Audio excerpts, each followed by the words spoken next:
नमस्कार दोस्तों, कैसे हैं आप लोग? ठीक होंगे।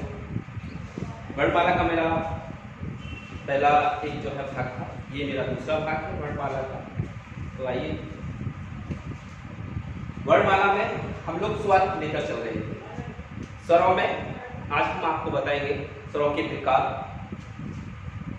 मात्रा के आधार पर स्वर के प्रकार। देखिए, मात्रा के आधार पर जो स्वर के प्रकार होते हैं, इसमें ये 3 प्रकार के होते हैं। पहला होता है ह्रस्व स्वर, दूसरा होता है दीर्घ स्वर और तीसरा होता है प्लुत स्वर। अब बात ये आती है कि जो ह्रस्व स्वर है, किसे कहते हैं ह्रस्व स्वर? हमें रटना नहीं है कि हमने रट लिया छोटा छोटी ही छोटो और भी नहीं रटना है, हमें समझना है आखिर ह्रस्व स्वर किसे कहते हैं। देखिए, ह्रस्व स्वर का अर्थ क्या होता है? ह्रस्व माने छोटा और दीर्घ माने बड़ा। तो ह्रस्व स्वर जो यानी जिनका उच्चारण करते समय हमें उन स्वरों में कम समय लगता है, अर्थात क्या होगा इसमें कि ये जो होते हैं इनके उच्चारण में मात्र एक मात्रा का समय लगता है, यानी कम समय लगता है। आपसे पूछा जाएगा भाई ह्रस्व स्वर किसे कहते हैं, तो आप सीधी सी उसका आंसर देना, जिन स्वरों का उच्चारण करते समय हमें बोलने में उच्चारण करने में कम समय लगता है, अर्थात एक मात्रा का समय लगता है, उसको ह्रस्व स्वर कहते हैं। और ह्रस्व स्वर की संख्या कितनी होती है? तो 4 होती है। कौन कौन से होते हैं ये देखिए। इसमें है आपका ह्रस्व स्वर में छोटा आ, छोटी ई, छोटा ऊ और वी, ये 4 हमारे क्या है? ह्रस्व स्वर। इसके बाद नेक्स्ट अगला जो हमारा है इसी में वो है दीर्घ स्वर। दीर्घ का अर्थ होता है बड़ा, यानी ह्रस्व से भी बड़ा, अर्थात उसमें एक मात्रा का समय लगा और दीर्घ में कितना लगा? 2 मात्रा का समय, अर्थात ह्रस्व से थोड़ा अधिक समय लगता है। अब आपसे पूछा जाएगा भाई दीर्घ स्वरों की संख्या कितनी होती है? तो 7 होती है। कितनी होती है? 7। कौन कौन से होते हैं ये हमको देखना है। इसमें वो जो 11 थे उसमें 4 निकाल तो वैसे कितने बचे? 7। तो वही तो दीर्घ है 7। तो कौन कौन से हैं? बड़ा, बड़ी, बड़ो, छोटिए, बड़िए, छोटा हो और बड़ा हो। कितने हुए? 7। इसके बाद तीसरा है हमारा प्लुत स्वर। प्लुत स्वर में क्या है भाई? ह्रस्व से अधिक समय किसमें लगा?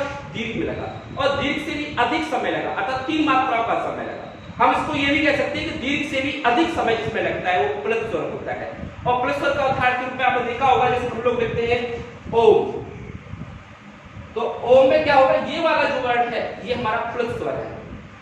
इसमें होता है क्या है, कहा जाता है कि ब्रह्मांड में इसका 3 बार गुंजन होता है। जैसे देखा होगा बहुत से जो है मंत्र उच्चारण करते हैं, ओम बोलते हैं, बहुत देर तक ओम, तो सांस को खींचते हैं ना, तो उसमें काफी समय लगता है इस वाले वर्ड में। तो ये वाला जो वर्ड है हमारा, ये हमारा कौन सा वर्ड है? प्लुत। और सिर्फ हिंदी वर्णमाला में विशेषतः इसका प्रयोग नहीं किया जाता। इसकी संख्या कितनी है? 1 है।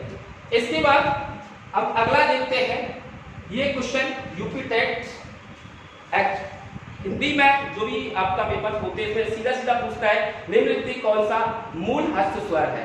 कुछ नहीं करना, जो स्वर हमने ऊपर पढ़े थे सेम वही मूल ह्रस्व स्वर में छोटा, छोटी, छोटा और री 4। तो मूल ह्रस्व स्वरों की संख्या भी कितनी होती है? 4 होती है। नेक्स्ट अगला है, आपसे पूछा जाएगा कि मूल दीर्घ स्वर कौन से होते हैं। तो मूल दीर्घ स्वरों की संख्या आपसे पूछा जाएगा, तो इसमें आपको ध्यान रखना दीर्घ को 7 नहीं आएंगे, कितने आएंगे? 3 आएंगे। कौन कौन सी? बड़ा, बड़ी और बड़ा। तो मूल दीर्घ स्वरों की संख्या कितनी? 3। पूछेगा सीधा दीर्घ स्वरों की संख्या कितनी? 7। इसके बाद अगला है मूल संयुक्त स्वर। अब मूल संयुक्त स्वर कौन से हैं? छोटी, बड़ी, छोटा और बड़ा। आखिर हमको नहीं रखना इनको मूल संयुक्त स्वर क्यों कहते हैं, क्योंकि ये 2 स्वरों के मेल से बनते हैं, इसलिए इनको हम क्या कहते हैं? मूल संयुक्त स्वर। क्यों कहते हैं? जैसे हमने क्या लिखा है? छोटी ए, तो छोटी ए को हम कैसे लिखेंगे? आ एन ई, यानी 2 स्वर है हमारे। कौन कौन से? छोटा और छोटी, इन दोनों से मिलकर क्या बना है? छोटी ए। तो ये 2 स्वर हो गए, तो 2 स्वरों से मिलकर छोटी ए बनी, इसलिए इसको कहा जाता है संयुक्त स्वर। इसी प्रकार से हमारे ये संयुक्त स्वर बनते हैं। इसके बाद स्वर का उच्चारण स्थान। देखिए, इसमें आपसे पूछा जाएगा कि स्वर का अलग से कौन सा उच्चारण? आ दे दे, ई दे दे, ऊ दे दे, यूपी टाइप में पूछ सकता है। तो इसके लिए हमें रखना कुछ नहीं है, हमें सिर्फ क्या है? समझना है। जैसे हमने आपसे बोला कि आ, पहले तो क्रम से रख लो, अगर याद नहीं होता है छोटा, बड़ा, छोटी, बड़ी, छोटा, बड़ा, फिर भी ले लो छोटी है, बड़ी है, एक में कर दो, छोटा और बड़ा हो एक में कर दो। अब सीधी सी बात आपसे बोलेगा आ कहां से उड़ना है? कंठ से उड़ना है। आ, तो इसलिए आ कैसे हुआ? कंठ से। इसके बाद बोलेगा छोटी ई और बड़ी ई, हमने बोला ई, तो हमारी जीभ तालू से छू रही है, इसलिए छोटी और बड़ी किससे हुआ? उच्चारण तालू से हुआ। इसके बाद हमने बोला ऊ, हमने बोला बड़ा ऊ, तो हमारे क्या हो रहा है? होठ काम कर रहे हैं ना, तोड़ बैंक ओष्ठ से, तो छोटा और बड़ा ऊ का उच्चारण स्थान कौन सा हुआ? ओष्ठ हुआ। इसके बाद छोटी है और बड़ी है। अब इसको बच्चे रट लेते, हमें इसको भी रटना है। वो कह रहा है छोटी है और बड़ी है, इसका उच्चारण स्थान हमने क्या बताया? छोटी है आ और ई से बनता है, तो आ का उच्चारण कौन सा हुआ? आ का उच्चारण सीधी सी बात है कंठ, तो इसमें हमने कंठ लिख लिया।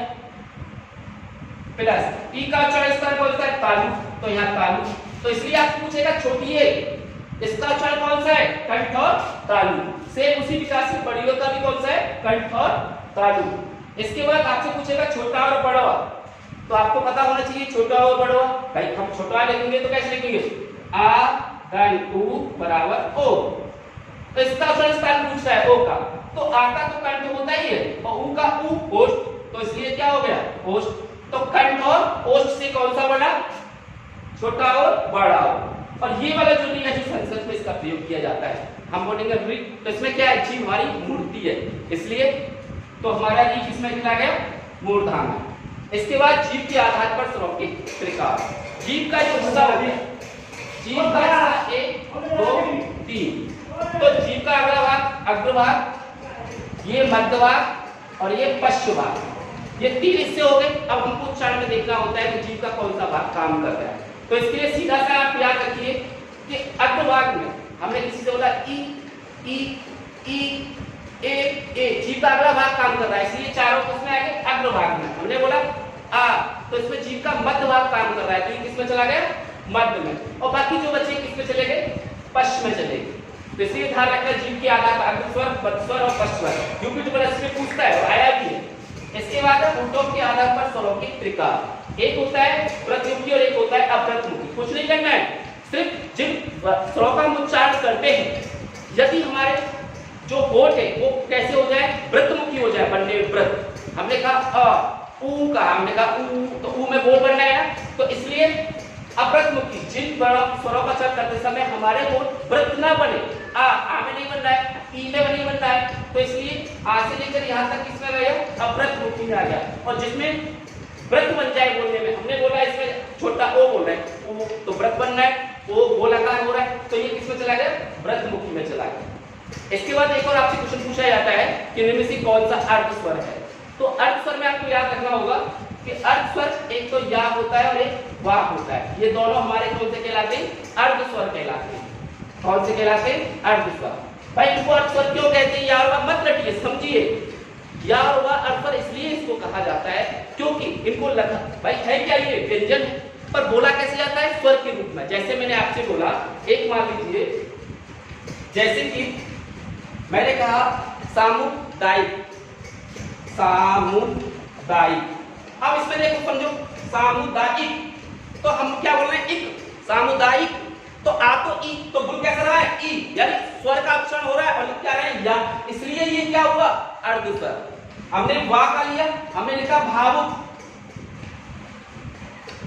भावुक, भावुक, तो इस जगह ये वाला ऊ की जगह स्वर करता है, बट है क्या? ये व्यंजन। इसलिए आपसे पूछाएगा कि निम्न से कौन सा अर्ध स्वर है? या और वा है। ये मेरा दूसरा भाग था। तीसरा भाग नेक्स्ट में कल लेके आऊंगा।